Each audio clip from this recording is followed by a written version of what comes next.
اعوذ باللہ من الشیطان الرجیم بسم اللہ الرحمن الرحیم۔ پیارے بچوں السلام علیکم ورحمۃ اللہ وبرکاتہ۔ پیارے بچوں آج پڑھو ہاتھی کا وزن۔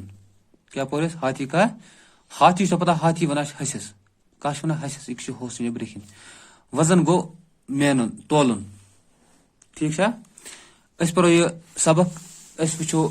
ہوس کیا سب کیا ونان سبق کیا یہ سبق کیا سمجھانے کی کوشش کرا ہے۔ ایک دفعہ کا ذکر ہے کہ ایک بادشاہ سخت بیمار ہوا، یہاں تک کہ جینے کی آس باقی نہ رہی۔ اس نے یہ منت مانی کہ اگر خدا نے اسے صحت عطا فرمائی تو وہ اس کے نام پر ہاتھی کے وزن کے برابر روپیہ تول کر بھوکے ننگے فقیروں میں بانٹ دے گا۔ خدا نے اس پر رحم فرمایا اور وہ چند ہی دنوں میں اچھا ہو گیا، لیکن اب وہ حیران تھا کہ ہاتھی کو کیوں کر تولے۔ اس کا وزن معلوم کیے بغیر وہ منت پوری نہ کر سکتا تھا۔ دربار میں بہت سے عقل مند لوگ موجود تھے، انہوں نے بہت سوچا لیکن کوئی بات نہ بن پڑی۔ اس لیے پورے ملک میں اشتہار دیا گیا کہ جو شخص ہاتھی کے برابر روپیہ تول کر دے گا ہم اسے انعام سے مالا مال کر دیں گے۔ انعام کے لالچ میں بہت سارے لوگوں نے اپنی عقل پر زور دیا، ہزاروں جتن کیے مگر کوئی صورت بن نہ پڑی۔ کچھ مہینے اسی طرح گزر گئے۔ بادشاہ کو فکر ہوئی اور وہ اس سوچ میں پڑ گیا کہ زندگی کا بھروسہ نہیں، منت کا عہد خدا سے کر چکا ہوں، اس کا پورا کرنا اب مجھ پر فرض ہے۔ ہاتھی کو تولنے کی تدبیر کسی کے سمجھ میں نہیں آتی، اب کیا کیا جائے۔ ایک دن وہ اسی شش و پنج میں تھا کہ ایک ملا خدمت میں حاضر ہوا اور عرض کی، جہاں پناہ مجھے تدبیر سوجی ہے، اگر حضور روپیہ اور ہاتھی میرے ساتھ کر دیں تو امید ہے کہ میں دریا جا کر ہاتھی کے برابر روپیہ تول کر حضور کو دکھا سکوں۔ یہ سن کر بادشاہ بہت خوش ہوا، وزیر کو ہاتھی اور روپیہ ملا کے ساتھ دینے کا حکم دیا اور خود بھی درباریوں کے ساتھ دریا کی طرف چلا۔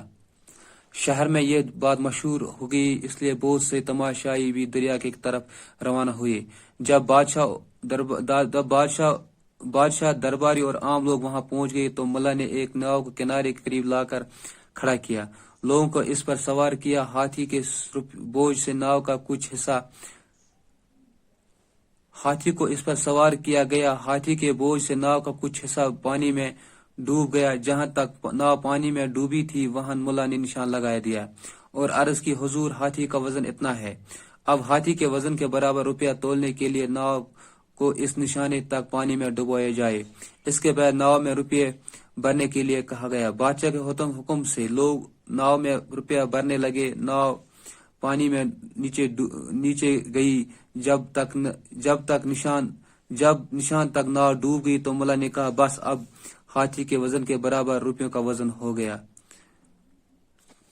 ٹھیک ہے آج کیا ہونا ہے ہاتھی کا وزن حسن وزن۔ ایک دفعہ کا ذکر دبا ایک دوش کات ایک بادشاہ سخت بیمار ہوا، ایک دس ہوگا بادشاہ ورا بیمار، یہاں تک کہ جینے کی آس باقی نہ رہی، بچنے امید۔ اس نے یہ منت مانگی کہ اگر خدا نے اسے صحت عطا فرمائے تو وہ اس کے نام پر ہاتھی کے وزن کے برابر روپیہ تول کر بھوکے ننگے فقیر میں بانٹ دے گا۔ تمہیں سے اللہ تعالیٰ سے یہ وعد کہ اگر اللہ تعالیٰ میں صحت عطا کر، بخشش کر، شفا کر، بس کر حسن وزن برابر تول کر رپی تمہیں سے برابر یتیمن محتاجن ننگن فقیرن مز۔ خدا نے اس پر رحم فرمایا اور چند ہی دنوں میں وہ اچھا ہو گیا۔ اللہ تعالیٰ نے اس پر رحم کرنس تو ایسا گو ٹھیک، لیکن وہ اب وہ حیران تھا کہ ہاتھی وہ کیوں کر تولے، لیکن ٹھیک اس پریشان وہ کیا تولن وہ ہوس۔ اس کا وزن معلوم کیے بغیر وہ منت پوری نہ کر سکتا تھا۔ حسن وزن معلوم کرنے بغیر ہیکن منت پور کرت کہیں۔ دربار میں بہت سے لوگ موجود، عقل مند لوگ موجود تھے۔ دربار میں واریاہ عقل مند لوگ موجود، انہوں نے بہت سوچا، تمو سوچ واریاہ، لیکن کوئی بات نہ بن پڑی۔ مگر تمن آئے سمجھ کہاں تم آئے سمجھ کہ اس طرح ہوں تولت۔ اس سے پورے ملک میں اشتہار دیا گیا۔ توجہ تک پورے ملک میں اشتہار دین کہ جو شخص ہاتھی کے برابر روپیہ تول کر دکھائے گا ہم اسے مالا مال کر دیا۔ پورے ملک میں اشتہار لانے کی یوس شخص حسن وزن برابر رپی تولت تو سا سے کرن اس مالا مال۔ انعام کے لال میں بہت سارے لوگوں نے اپنی عقل پر زور لالچ رپین ہند لالچ مز واریاہ لوکو دیت پنہ عقل پہ زور عقل لگو کہ کت تولو کت کرو رپیے برابر ہزاروں جتن کیے واریاہ لچھ بچ کوشش کرے مگر کوئی صورت بن پڑی مگر کنس تہ ہیک کرت کہین تہ کچھ مہینے اسی طرح گزر گئے اتھے پہ گزرے واریاہ رٮ۪تھ بادشاہ کو فکر ہوئی بادشاہ کو پریشان فکر گئی اور وہ اس سوچ پڑ گیا ساسو لوگ یہ سوچنے کہ زندگی کا بھروسہ نہیں زندگی پہ بھروس کہ محنت کا عہد خدا سے کر چکا ہوں بس اس خدا سے وعدہ گومت کرت اب اس کا پورا کرنا مجھے فرض ہے وسط وعد پور کرن وعد برابر کرنا میرے پہ فرض ہاتھی کو تولنے کی تدبیر کسی کی سمجھ میں نہیں آتی حسن وزن ہیکا کہاں تہ سوچت کہ حس کتنا کرو وزن اب کیا جائے وہ کیا کر ایک دن وہ اسی شاج پاج میں تھا سس ایک دہ ات پریشانی مز ات فکری مز ات کوشش مز کہ ایک ملا خدمت میں حاضر ہوا اخ نائے وول گو ام سندس خدمت حاضر کھڑا اور عرض کی عرض کرن جہاں پناہ بادشاہ مجھے تدبیر سے میں سے اخ طریقہ اخ تدبیر میں اگر حضور روپیہ اور ہاتھی میرے ساتھ کر دیں اگر تو حضرت جہاں پناہ اگر تھی مے ست دیو ہوست بے دیون تو میں رپی ست تو امید ہے میں سے امید کہ میں دریا جا کر ہاتھی کے برابر روپیہ تول کر حضور کو دکھا سکوں میں سے امید کہ بس حسن وزن برابر رپیے تولت بہ کرو تہ پیش یہ سن کر بادشاہ بہت خوش ہے یہ بادشاہ بوجھ سے گو بادشاہ واریاہ خوش وزیر کو ہاتھی اور روپیہ ملا کے ساتھ دینے کا حکم دیا امے سے کور حکم کہ بادشاہ کو حکم کہ نمس نائے والے سے دی سو رپیے تو بے کر ہوس دیس نا امس ست اور خود بھی درباریوں کے ساتھ دریا کی طرف چلا اور پانتا سے گو کوت پن دربار ست پن وزیرن تو باقی ملازم ست سے گو دریا کن شہر میں یہ بات مشہور ہو گئی شہر میں گئی بات مشہور اس لیے بہت سے تماشائی بھی دریا کی طرف روانہ ہوئے توے سے گئے واریاہ لوگ سے گئے دریا کن روان جب بادشاہ درباری عام لوگ وہاں پہنچے تو ملا نے ناؤ کو کنارے کے قریب لا کر کھڑا کیا اتنے سے ساری لوگ وہ طور عام لوگ وہ طور نمے سے